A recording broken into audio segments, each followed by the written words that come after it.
Hey everybody, welcome back to the channel. Today's video is about what I have planned for the rest of 2020 for my baby. But let's go ahead and get in the car because it is hot as balls here in Nashville. Or I live in Laverne. So first up, I actually wanted to record this video a couple days ago. I was feeling a little under the weather, so I got tested for COVID-19 earlier this morning. Here's a little clip. But with that out the way, let's get to the list. First up, if you follow me on Instagram, you would have seen already that I ordered some new wheels. I went with Rohana RFX 11.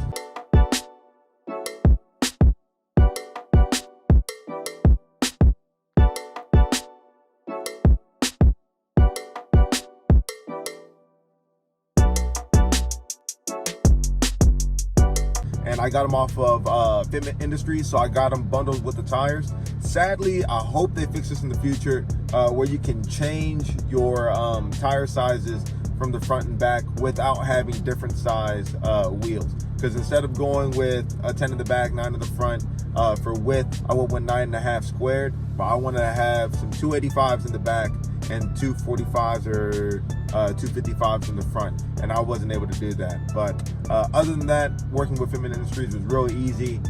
They sent me, a confirmation email instantly, and then like 4 hours later, they already had the wheels and tires on the way to the warehouse. So I really like that.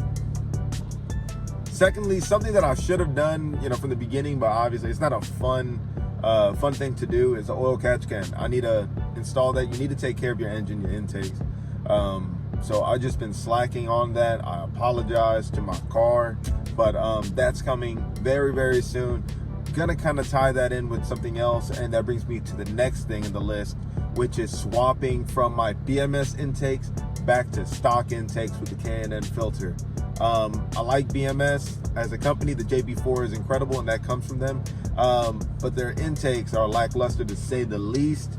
I'd say stock and AMS intakes are at the very top, and then BMS is somewhere along the bottom with I think another brand, can't think of the name right now. Stillen intakes are also not the best, but gonna be swapping back to stock intakes with the K&N filter.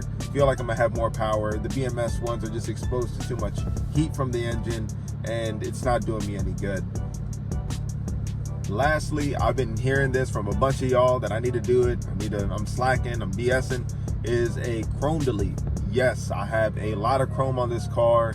Chrome delete is definitely high on the list, and I need to do the oil catch can first, and probably swap back my intakes also. And my wheels are already on the way. So this is gonna be the last thing I do for 2020 is a chrome delete. But I want to know in the comment section below if I should black everything out or if I should do a carbon fiber wrap. So let me know in the comment section below.